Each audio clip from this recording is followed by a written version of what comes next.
প্রিয় দর্শক, প্রিয় শ্রোতা, আজকে আমি আপনাদের সামনে সূরা সাফফাত উপস্থাপন করছি। সূরাটি মক্কায় অবতীর্ণ, অর্থাৎ মক্কি সূরা।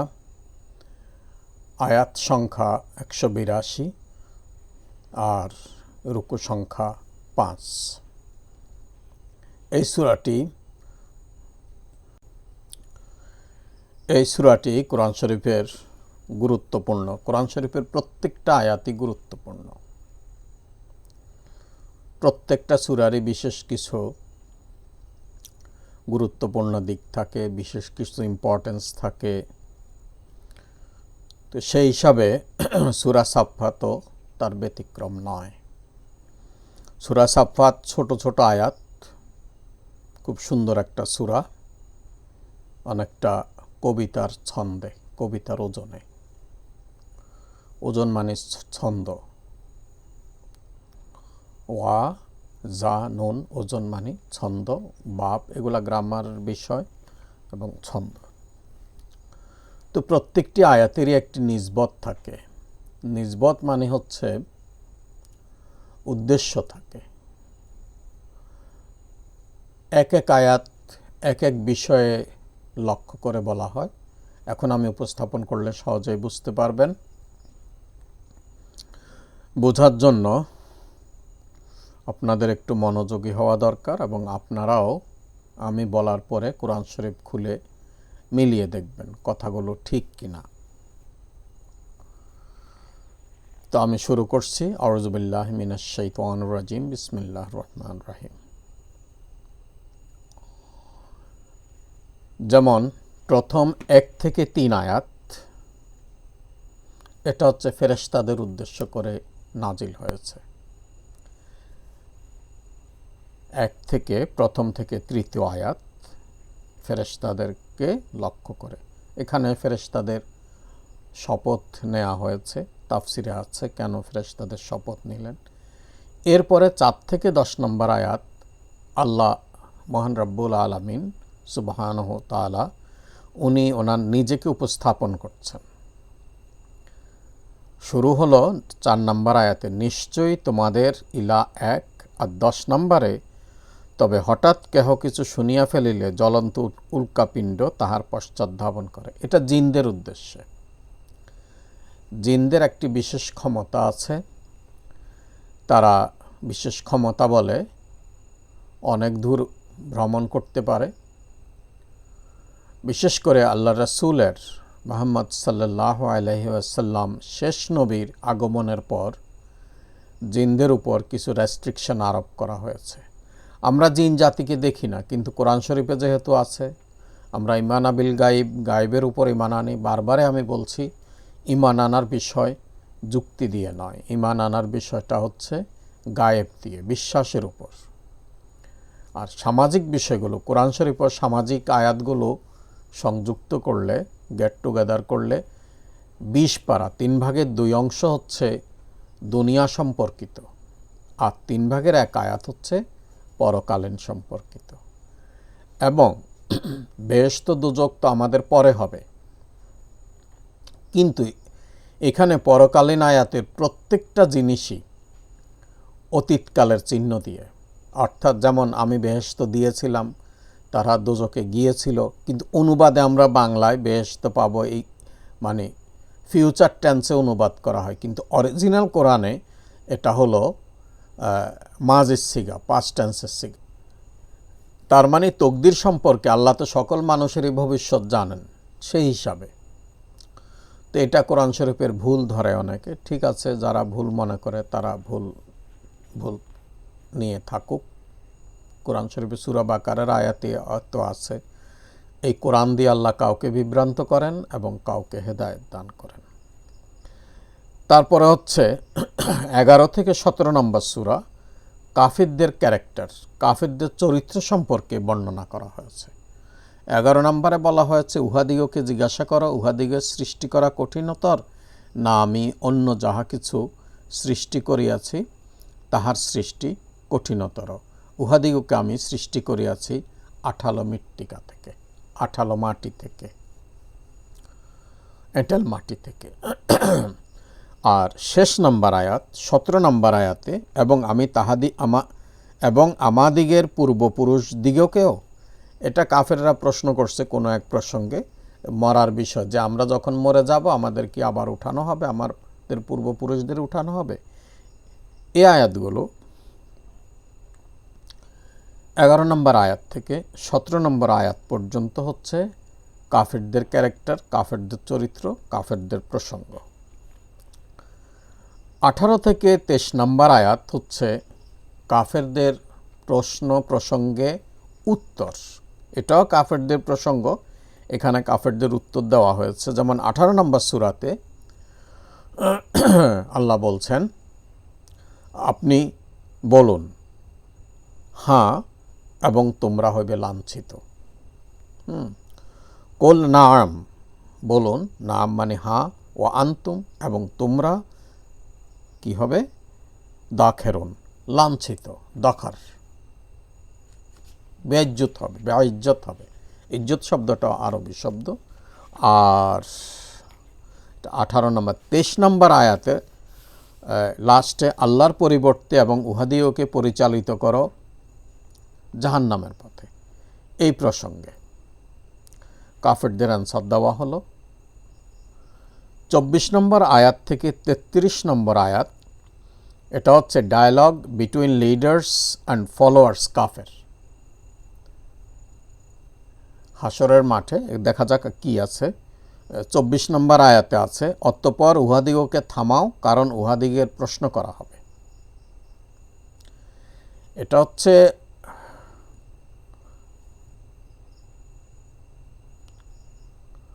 দুনিয়াতে যারা কুফুরির নেতৃত্ব দিয়েছিল, দুনিয়াতে যারা কুফুরির আনুগত্য করেছিল, সেই ওবেডিয়েন্ট কাফেররা এবং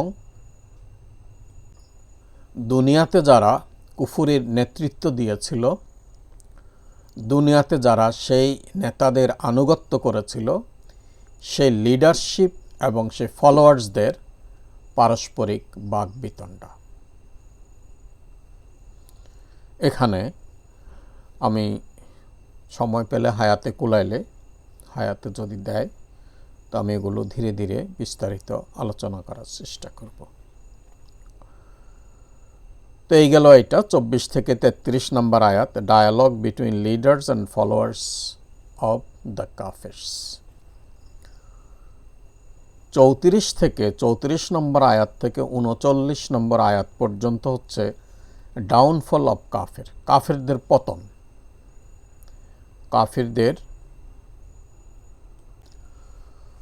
34 থেকে 39 নম্বর আয়াত ডাউনফল অফ কাফের, কাফেরদের পরিণতি সম্পর্কে।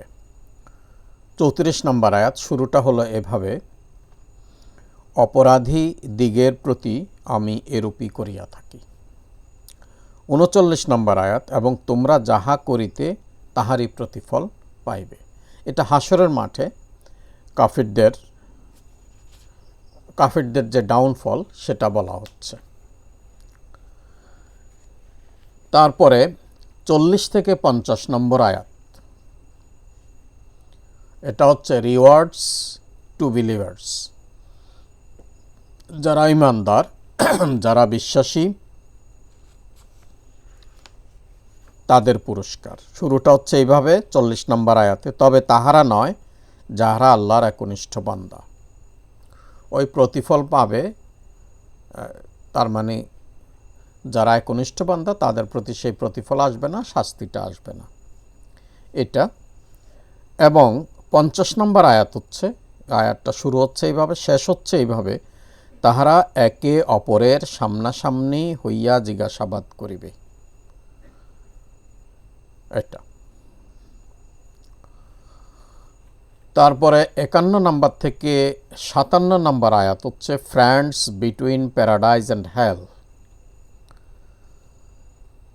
বেহেশতের বন্ধু বান্ধবদেরও আলোচনা, বন্ধুরা, এবং দোজকের বন্ধু বান্ধবদেরও আলোচনা, তারা কিভাবে বলবে। তো 51 নম্বর আয়াত শুরু হচ্ছে, তাহাদিওকে কেহ বলিবে আমার ছিল এক সঙ্গী। 57 নম্বর আয়াতে এটা নেককার বান্দাদের 57 নম্বর আয়াতটা, আমার প্রতিপালকের অনুগ্রহ না থাকলে আমিও তো আটক ব্যক্তিদের মধ্যে সামিল হইতাম। এই গেল বেহেশতবাসী বন্ধুবান্ধবদের ও দোজকের বন্ধুবান্ধবদের আলোচনা 51 থেকে 57 নম্বর আয়াত। 58 নম্বর থেকে 61 নম্বর আয়াত টু বিলিভার্স, এটা হচ্ছে বিশ্বাসীদের জন্য। আমাদিগের তো আর মৃত্যু হইবে না। 58 নম্বর। 61 নম্বর আয়াত হচ্ছে এইরূপ সাফল্যের জন্য সাধক দিগের উচিত সাধনা করা। এটা বিশ্বাসীদের উদ্দেশ্যে এই কয়টা আয়াত নাজিল হয়েছে। 62 থেকে 71 নম্বর আয়াত এন্টারটেইনমেন্ট অফ কাফেরদের অভ্যর্থনা, ব্যঙ্গ অর্থে অভ্যর্থনা, এটা হবে আসলে তো লাঞ্ছনা। তাদেরকে কিভাবে এন্টারটেইনমেন্ট করা হবে 62 নম্বর আয়াতে 62 থেকে 71 নম্বর আয়াত। 62 নম্বর আয়াতটা শুরু হয়েছে এভাবে, আপ্যায়নের জন্য ইহাই শ্রেয় না জাক্কুম বৃক্ষ। জাক্কুম ফল বলছে এটা খুব স্বাদের গাছ না, যেটা কাঁটা গলা দিয়ে ঢুকবে না। এই যে তাদের প্রতি ব্যঙ্গ বিদ্রুপ করা হলো, এটাই কি শ্রেষ্ঠ না তোমাদের জন্য? 71 নম্বর আয়াত, এদের পূর্ববর্তী দিগের অধিকাংশ বিপদগামী হইয়াছিল। এই গেল 62 থেকে 71 নম্বর আয়াত। এটা হলো কাফের সংক্রান্ত। কাফেরদেরকে কিভাবে আপ্যায়ন করা হবে, কাফেরদের কিভাবে শাস্তি, কি এখানে ব্যঙ্গ অর্থে আপ্যায়ন, এন্টারটেইনমেন্ট বলা হয়েছে। তারপরে 72 থেকে 74 নম্বর আয়াত আল্লাহ হিমসেলফ, অর্থাৎ আল্লাহ নিজেকে নিজে। প্রথম 4 থেকে 10 নম্বর আয়াত আল্লাহ নিজের কথা বলছেন। আবার এখানে 72 থেকে 74 নম্বর আয়াতে 72, 73, 74 তিনটা আয়াতে আল্লাহ নিজেকে উপস্থাপন করছেন কিভাবে। 72 নম্বর আয়াতে আল্লাহ বলছেন, এবং আমি উহাদিগের মধ্যে সতর্ককারী প্রেরণ করিয়াছিলাম, অর্থাৎ নবী এবং রাসূল। 73 নম্বরে, সুতরাং লক্ষ্য করো যাহাদিগকে সতর্ক করা হইয়াছিল তাহাদিগের পরিণাম কি হইয়াছিল। 74 নম্বর আয়াত, তবে আল্লাহর একনিষ্ঠ বান্দাদিগের কথা স্বতন্ত্র। একটু আগেও আমরা দেখলাম যে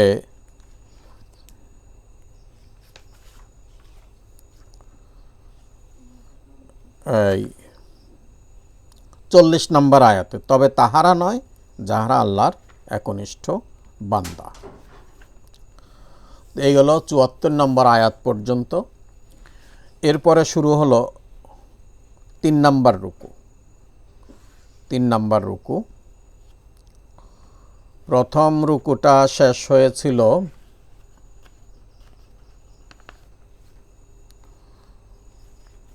21 আয়াত দিয়ে, 1 থেকে 21 নম্বর আয়াত। 22 থেকে 74 নম্বর আয়াত হলো দ্বিতীয় রুকু। তৃতীয় রুকুটা 75 নম্বর আয়াত থেকে শুরু হলো। 75 থেকে 82 নম্বর আয়াত পর্যন্ত নূহ আলাইহিস সালামের কথা আলোচনা করা হয়েছে। 75 নম্বর আয়াত হচ্ছে, নূহ আমাকে আহ্বান করিয়াছিল আর আমি কত উত্তম সাড়া দানকারী।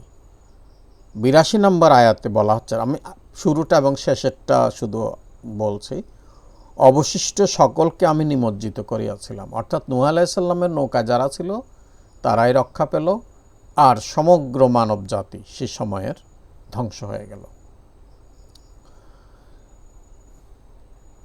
তারপরে 83 নম্বর থেকে 97 নম্বর আয়াত পর্যন্ত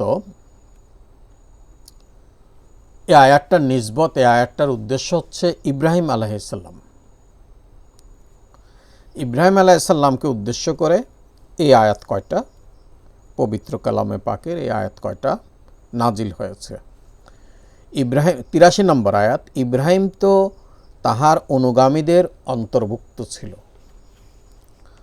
আর 97 নম্বর আয়াত হলো, উহারা বলিল, ইহার জন্য এক ইমারত তৈরি করো, অতঃপর ইহাকে জ্বলন্ত অগ্নিতে নিক্ষেপ করো।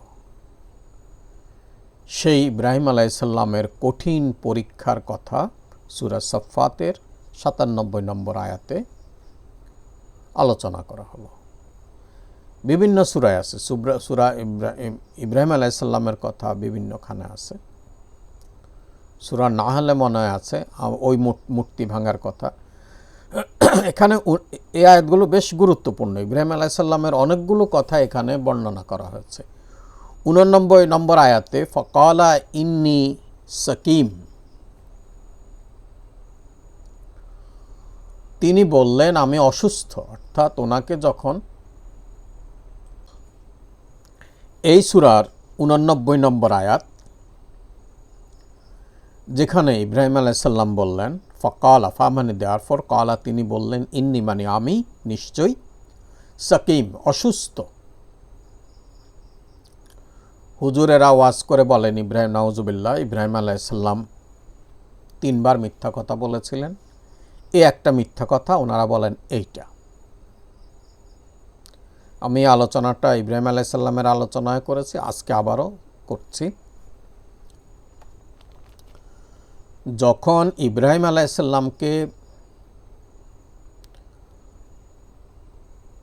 পূজার মেলায়, যে অবৈধ মেলায়, যেখানে শিরিক হবে, যাই হবে সোজা কথা, নির্লজ্জ মেলায় যেখানে আহ্বান করা হয়েছিল চলো আমরা ঘুরে আসি, ইব্রাহিম আলাইহিসসালাম কিন্তু তখন খুবই ছোট মানুষ। আর নবীদেরকে মানুষ বললে তো আবার অনেকে অন্যরকম কথা বলে, নবীরা তো মানুষই। কোরআন শরীফের এমন একটা আয়াত দেখাক যে কোনো এক নবীকে নূর দিয়ে তৈরি করা হয়েছে, নাই। তো ইব্রাহিম আলাইহিসসালাম বলেন আমি অসুস্থ, উপরের দিকে তাকিয়ে, আকাশের দিকে তাকিয়ে বললেন। তো এইখানের মধ্যে আবার কেউ হিসাব করে নক্ষত্রের গণনা, এই সেই হাবিজাবি, আসলে সেটা নয়। আমরা কিছু হইলে তো আমরা মুনাজাত করি কোন দিকে হাত তুলে, উপরে হাত তুলে, নিসবত আল্লাহ। এখানে আবার কেউ গণনা খোঁজে, এগুলা তওরাত থেকে বা বিভিন্ন ধর্মগ্রন্থ থেকে নিয়ে আসা হয়েছে। ইব্রাহিম আলাইহিসসালাম একটিবারও মিথ্যা কথা বলেননি। তবে অসুস্থ একটা হলো সাকিম, একটা হলো মারিজ। মারিজ হলো ইলনেস, সাকিম হলো সিকনেস। আর্মিতে সিক রিপোর্ট দেওয়া হয়। সিক রিপোর্ট মানে উনি অল্প কিছুদিন রেস্ট করলে উনি ঠিক হয়ে যাবেন। মারিজ মানে বড় ধরনের অসুস্থতা, সিকনেস এবং ইলনেস। তো এটা ইব্রাহিম আলাইহিসসালামের মানসিক অবস্থা। এই যুগেও আমি যদি পূজায় যেতে না চাই, তাহলে এটা আমি বলবো না আমার এক ধরনের মানসিক অস্বস্তি না? এখন নাকি এবারের পূজায় আউযুবিল্লাহ বিসমিল্লাহির রহমানির রহিম কোরআন তেলাওয়াত হয়েছে, কি হয়েছে, যাই হোক, ওনারা কেন করছেন সেটা ওনাদের উদ্দেশ্য আছে, আমি সেই আলোচনা যাচ্ছি না।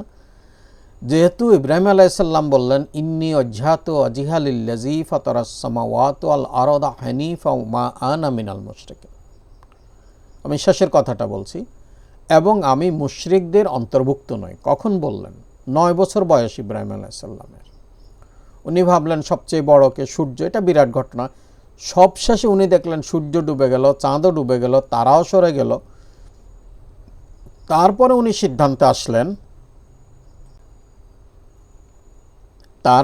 সিদ্ধান্তে আসলেন যে না, এই জিনিস সবগুলো যিনি পরিচালনা করেন সেরকম একজন আছেন, আল্লাহ আছেন। তখনও তিনি উপরের দিকে চেয়ে বললেন এই আয়াতটা ইন্নী ওয়াজহাতু ওয়াজহিয়া লিল্লাযী। তো এখানে ইব্রাহিম আলাইহিসসালামের যে আয়াত ধরে মিথ্যা বলা হয়, এটা আসলে মিথ্যা না। যাই হোক, প্রসঙ্গ এখানে শেষ করি। তারপরে আসা যাক ৯৮ নম্বর আয়াত থেকে। ৯৮ নম্বর আয়াতটা স্বয়ং আল্লাহ নিজকে উপস্থাপন করছেন। উহারা তাহার বিরুদ্ধে চক্রান্তের সংকল্প করিয়াছিল, কিন্তু আমি উহাদিগকে অতিশয় হেয় করিয়া দিলাম। আল্লাহ নিজের কথা বলল। 99 নম্বর আয়াত থেকে 102 নম্বর আয়াত পর্যন্ত আবারও ইব্রাহিম আলাইহিসসালামের কথা এবং কুরবানির কথা আসলো। 99 আয়াত শুরুটা এভাবে, এবং সে বলিল, অর্থাৎ ইব্রাহিম আলাইহিসসালাম বলিল, আমি আমার প্রতিপালকের দিকে চলিলাম, তিনি আমাকে অবশ্যই সৎ পথে পরিচালিত করিবেন। এই প্রসঙ্গে আরও কথা আছে, সেগুলো আমি আপাতত দেখাচ্ছি সূরা সাফফাতের কোন কোন আয়াত কার কার প্রতি কী বিষয়ে নাজিল হয়েছিল। সুপ্রিয় দর্শক শ্রোতা, আপনারাও একটু কোরআন শরীফ বা এইভাবে পড়বেন। মানুষের জীবন শুধু খাওয়া আর বাথরুমের জন্য নয়, খানা এবং পায়খানা শুধু পশু পাখিরা করে, মানুষের আরও কিছু কাজ আছে, দায়িত্ব আছে। যাই হোক, যারা বিশ্বাস করেন তাদের বলছি, যারা নাস্তিক তাদের সঙ্গে কোনো তর্ক বিতর্ক নাই। ওনারা ওনাদের আল্লাহকে অস্বীকার করেন, ওনারা বুঝবেন, ওনাদের আল্লাহ বুঝবে। 102 নম্বর আয়াতে বলা হলো, অতঃপর সে যখন তাহার পিতার সঙ্গে কাজ করিবার মতো বয়সে উপনীত হইল, অর্থাৎ ইসমাইল আলাইহিসসালাম, তখন ইব্রাহিম বলিল, বৎস, আমি স্বপ্নে দেখি যে তোমাকে আমি জবাহ করিতেছি। জবাই করতে, জবা শব্দ আরবি শব্দ। এখন তোমার অভিমত কি বলো? সে বলিল, হে আমার পিতা, আপনি যাহা আদিষ্ট হইয়াছেন তাহাই করুন। আল্লাহ ইচ্ছা করিলে আপনি আমাকে ধৈর্যশীল পাইবেন। এটা কুরবানির কথা।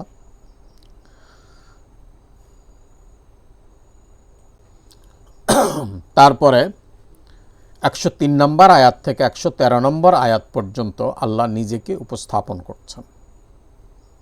103 নম্বর আয়াতে আল্লাহ বলছেন, যখন তাহারা উভয়ে আনুগত্য প্রকাশ করিল এবং ইব্রাহিম তাহার পুত্রকে কাত করিয়া শায়িত করিল। এই আয়াতটা এই পর্যন্ত শেষ, ট্রাঙ্কেটেড আয়াত।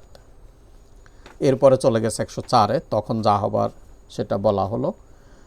তো 113 নম্বর আয়াতে, আমি তাহাকে বরকত দান করিয়াছিলাম এবং ইসহাককেও, তাহাদিগের বংশধর থেকে কতক সৎপরায়ণ এবং কতক নিজ দিগের প্রতি স্পষ্ট অত্যাচারী। অর্থাৎ ইব্রাহিম আলাইহিসসালামের পুত্রদের মধ্যে ইসহাক এবং ইসমাইল, এরা হলো এক ধারার। ইসমাইল আলাইহিসসালাম থেকে পরে শুধুমাত্র আমাদের নবী হজরত মুহাম্মদ সাল্লাল্লাহু আলাইহি সাল্লামের জন্ম,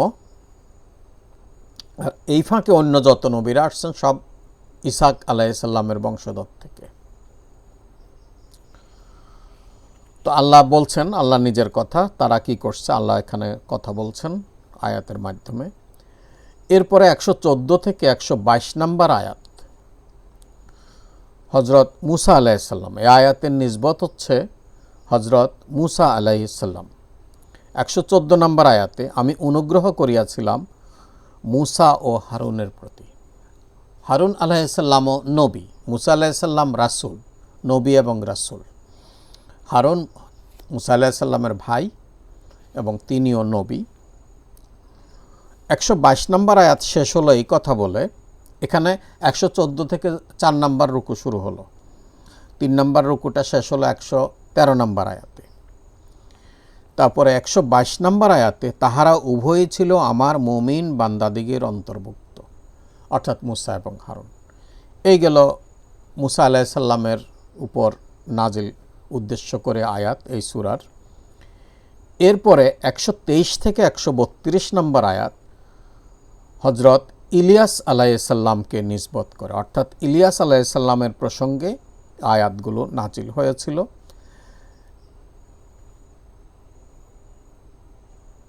123 নম্বর আয়াতে বলা হলো, ইলিয়াসও ছিল রাসূল দিগের একজন। আয়াতটা এখানে শুরু। 132 নম্বর আয়াতে গিয়ে, সে ছিল আমার মুমিন বান্দাদিগের অন্যতম।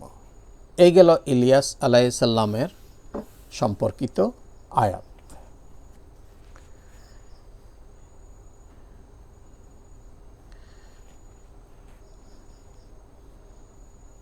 এরপরে আসছে 133 থেকে 138 নম্বর আয়াত হজরত লূত আলাইহিসসালাম সম্পর্কে।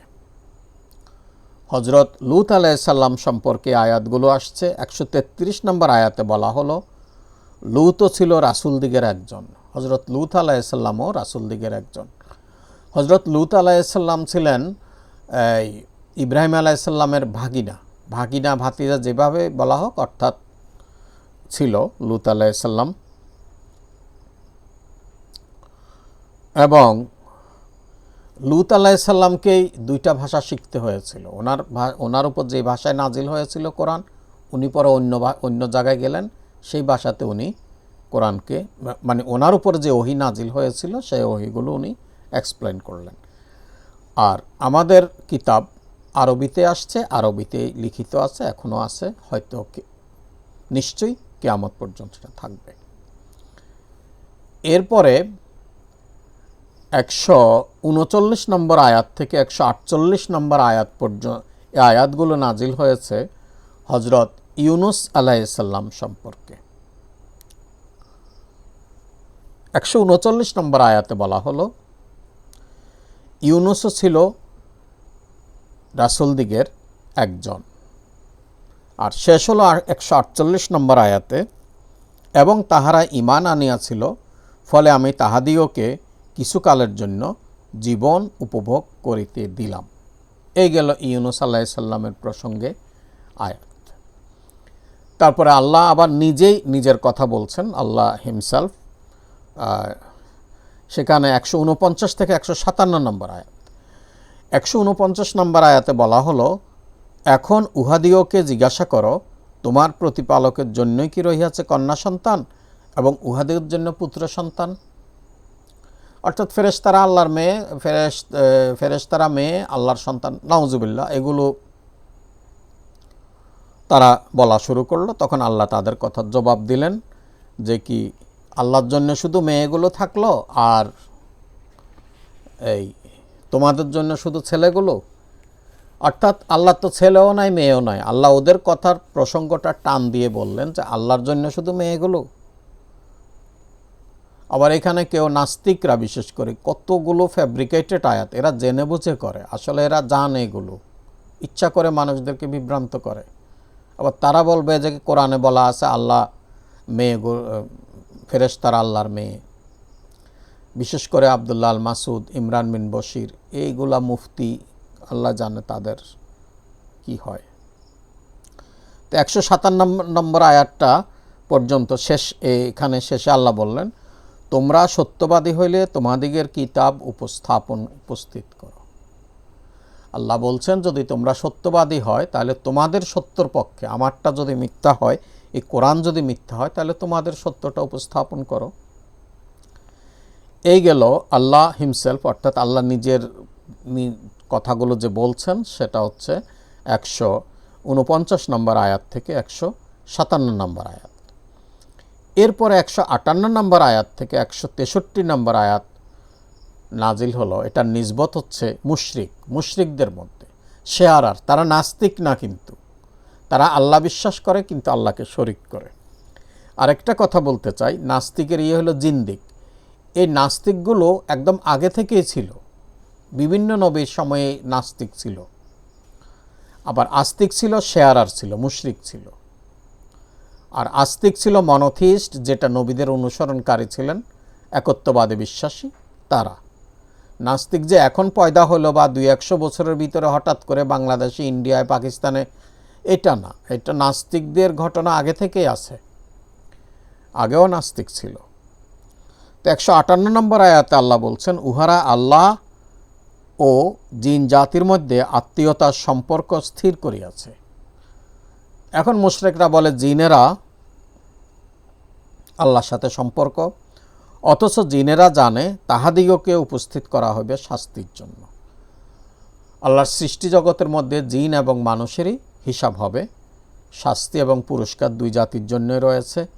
তারপরে 163 নম্বর আয়াত, কেবল প্রজ্বলিত অগ্নিতে প্রবেশকারীকে ব্যতীত, অর্থাৎ মুশরিকদের কথা বলা হয়েছে। এরপরে 64 নম্বর আয়াত থেকে 166 নম্বর আয়াত পর্যন্ত অ্যাঞ্জেলস অর্থাৎ ফেরেশতাদের নিসবত করে ফেরেশতাদের প্রসঙ্গে আয়াতগুলো নাজিল হয়েছে।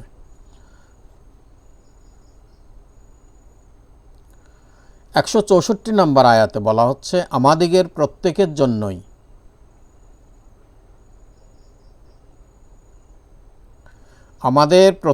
জন্যই নির্ধারিত স্থান রহিয়াছে। আর 166 নম্বর আয়াতে বলা হচ্ছে, এবং আমরা অবশ্যই তাহার পবিত্রতা ও মহিমা ঘোষণাকারী। ফেরেশতাদের প্রসঙ্গের আয়াত এটা। তারপরে 168 থেকে 170 নম্বর আয়াতটা নাজিল হয়েছে মক্কার কাফেরদের উদ্দেশ্যে। মক্কায় যে কাফেররা ছিল তাদের উদ্দেশ্যে। 168 নম্বর, পূর্ববর্তীদিগের কিতাবের মতো যদি আমাদিগের কোনো কিতাব থাকিত, অর্থাৎ মক্কার কাফেররা সবসময় কামনা করত যদি একটা কিতাব আসতো, কিন্তু কিতাব আসার পরে, আল্লাহ রাসূল আসার পরে, মুহাম্মদ সাল্লাল্লাহু আলাইহি সাল্লাম যখন কোরআন শরীফ নিয়ে আসলেন, তখন তো তারা উল্টে গেল। এটাই কাফেরদের বৈশিষ্ট্য। কিন্তু 70 নম্বর, কিন্তু উহারা কোরআন প্রত্যাখ্যান করিল এবং শীঘ্রই উহারা জানিতে পারিবে। এ হলো মক্কার কাফের। মক্কার বিদ্রোহীরা, তাগুতরা কিন্তু মূর্তি পূজা করত। মদিনার কাফের মুশরিকরা আবার মূর্তি পূজা করত না। তাহলে যেখানে মূর্তি পূজা শিরিক বহাল আছে, সেখানে আসলে দাওয়াত দেওয়াটা কঠিন, কারণ তারা তো আল্লাহর রিপ্রেজেন্টেটিভ নিয়ে নিল, এখান থেকে সরানো কঠিন। আর মদিনায় তারা কোনো মূর্তি শেয়ারার ছিল না, মুশরিক ছিল না, এই জন্য ওখানে আল্লাহ রাসূল সাল্লাল্লাহু আলাইহি সাল্লামের ইসলামের দাওয়াত দেওয়াটা কিছু সহজ হয়েছে। সবই আল্লাহর ইচ্ছা। আল্লাহ ইচ্ছা করলে কি মক্কা সহজ করে দিতে পারতেন না? পারতেন।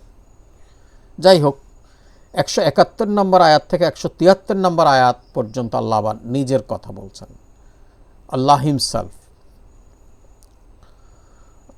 তাহলে 171 নম্বর আয়াতটা হচ্ছে, আমার প্রেরিত বান্দাদিগের সম্পর্কে আমার এই বাক্য পূর্বই স্থির হইয়াছে যে। আর 73 নম্বর আয়াতে বলা হচ্ছে, এবং আমার বাহিনী হবে বিজয়ী।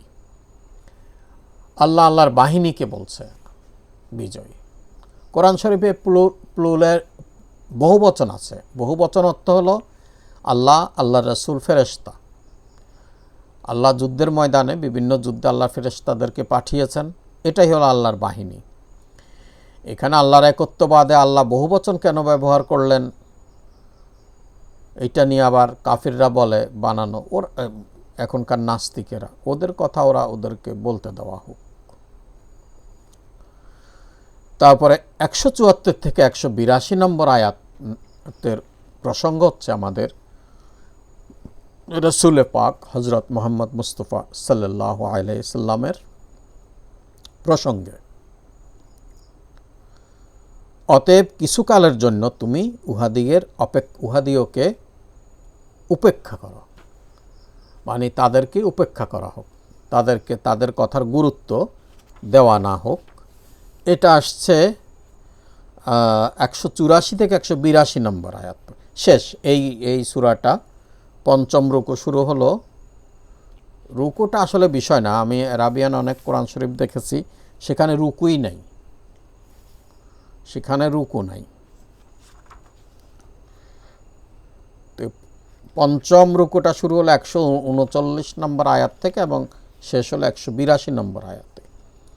182 নম্বর আয়াতে প্রশংসা জগৎসমূহের প্রতিপালক আল্লাহরই প্রাপ্য। খুব গুরুত্বপূর্ণ একটি আয়াত, জগৎসমূহ। এটা আমি সূরা ফাতিহার তাফসিরে আলামিনা জগৎসমূহের ব্যাখ্যা করেছি। বিভিন্ন জগৎ, বিভিন্ন রকমের জগৎ। যখন মানুষ মহাশূন্য বা এগুলো জানতো না, তখন জগৎ বুঝতো, মানুষ, পশু এবং যে জিন বিশ্বাস করত এগুলো। এখন মানুষ জানে এলিয়েন, মানুষ জানে স্পেস ইত্যাদি। সেই প্রসঙ্গে আমি সূরা ফাতিহাতে মোটামুটি আলোচনা করেছি। তো আজকে এ পর্যন্তই। সুপ্রিয় দর্শক শ্রোতা, পরবর্তী ভিডিওর অপেক্ষায় থাকুন। আর আপনাদের প্রতি অনুরোধ থাকলো, জীবন শেষ হয়ে যাবে, আমি চলে যাব, কিন্তু আমার এই কোরআন শরীফ থাকবে। এইটা পড়ার জন্য আমি থাকব না।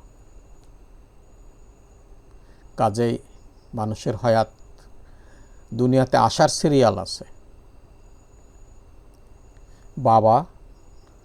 বাবা বিয়ে করেন যাকে, তিনি হন মা, তেনার থেকে হয় বড় ভাই, মেজো ভাই, ছোট ভাই, ছোট বোন। সিরিয়াল আসার একটা সম্ভাবনা আছে। কোনো পরিবারের কেউ কি বলতে পারবে যে সবচেয়ে ছোট সে সবার আগে জন্ম নিছে? বলতে পারবে না। কিন্তু দুনিয়া থেকে যাওয়ার কোনো সিরিয়াল নাই। কে কখন কিভাবে দুনিয়া থেকে যাবে এক আল্লাহই জানেন। আর সবচেয়ে মিস্টেরিয়াস বিষয় হচ্ছে, আমরা যেভাবে দুনিয়া থেকে যাই, যেভাবে আমাদের মৃত্যু হোক, আমরা কিন্তু কখনোই বলি না যে আমাদের মৃত্যু হয়েছে আল্লাহর হুকুমে। আজরাইল আলাইহিস সালাম এসে আমাদের রূহ নিয়ে গেছে। আমার বাবার রূহ আজরাইল আলাইহিস সালাম এসে নিয়ে গেছে। আমার মায়ের রূহও আজরাইল আলাইহিস সালাম নিয়ে গেছে বা নিয়ে যাবে। এটা আমরা বলি না। আমরা বলি স্ট্রোক করছে, আমরা বলি ব্লাড প্রেশার হয়েছে, আমরা বলি ডায়াবেটিস বেড়ে গেছে, আমরা বলি সুগার নীল হয়েছে। এটারও একটা ইতিহাস আছে। খুব সংক্ষেপে বলছে, আজরাইল আলাইহিসসালাম যখন দুনিয়ার মাটি নিয়ে গেলেন, কোনো ফেরেশতা নিতে পারলেন না, মাটি কান্নাকাটি করতে থাকলো। তখন আল্লাহ বললেন, ঠিক আছে, এই মাটি দিয়ে যে আদম তৈরি করছি, তাহলে সে আদমটা সৃষ্টি হলো, তাহলে তার কান্নাকাটিও তুমি সহ্য করতে পারবা, তাহলে তার রূহটা তুমি নিও। আল্লাহ বললেন, না আজরাইল, এটা তোমার দায়িত্বে থাক। বলে, আল্লাহ, মানুষরা তো একবার মাটি নেওয়ার সময় মাটির গালাগালি শুনছি, আর মানুষরা কিয়ামত পর্যন্ত আমাকে লানত দিবে, গালাগালি করবে, মুখে যা আসে তাই বলবে। আল্লাহ বললেন, না, মানুষের মৃত্যুর পর তোমার কথা মনেই আসবে না, তুমি আজরাইলের কথা মনেই আসবে না। মানুষ অন্য কথা বলবো, অন্য জিনিস নিয়ে ব্যস্ত হয়ে পড়বে, যেটা হয়। আমি এটা পড়িনি, এটা শুনছি। শিবিরের দ্বিতীয় বা তৃতীয় কেন্দ্রীয় সভাপতি মাওলানা আবু তাহের ভাই মরহুম, ওনার দার্সে বসলে, ওনার প্রোগ্রামে বসলে 2 ঘন্টা চলে গেলে মনে হয়তো 10 মিনিট। ভাবতাম আর কিছুক্ষণ যদি বলতো। চট্টগ্রাম জামাতে ইসলামের বিআইএতে উনি 98 সালে মনে হয় দার্সটা প্রসঙ্গে এই কথাটা বলেছিলেন, সে মাওলানা আবু তাহের ভাই। এবং আবু তাহের ভাই সে সময় আরেকটা কথা বলেছিলেন, যে তালেবানরা যে ইসলাম, তখনও কিন্তু আফগানিস্তান আক্রমণ হয়নি, 2000 সালে হয়েছে, যে তালেবানদেরকে দিয়ে আমেরিকানদের মুখে তখন তালেবানরা মুজাহিদ, এমন ইসলাম কায়েম করছে যে পর্দা জানালা জোর করে পর্দা করানো হচ্ছে, জোর করে এই করানো, যে এমন ইসলাম তারা মার্কিন সাপোর্টে তৈরি করছে। মানুষ বলে, ও বাবারে, আমাদের এই ইসলামের দরকার নাই। অর্থাৎ ইসলামটাকে ঘৃণ্য একটা জিনিস উপস্থাপন করার জন্য আমেরিকা তালেবানদের সাপোর্ট দিচ্ছে। এটা মাওলানা আবু তাহের ভাইয়ের কথা। চট্টগ্রামের অধ্যক্ষ আবু তাহের না, মাওলানা আবু তাহের, যিনি শিবিরের কেন্দ্রীয় সভাপতি ছিলেন, পরে জামাতেরও কি যেন ছিলেন, যাই হোক, এটা ওনার কথা। তো যাই হোক, আল্লাহ আমাদের সবাইকে হেফাজত করুক, আমাদের বিপদ আপদ থেকে রক্ষা করুক। খোদা হাফেজ। আমা তৌফিক ইল্লা বিল্লাহ। আজকে পর্যন্তই।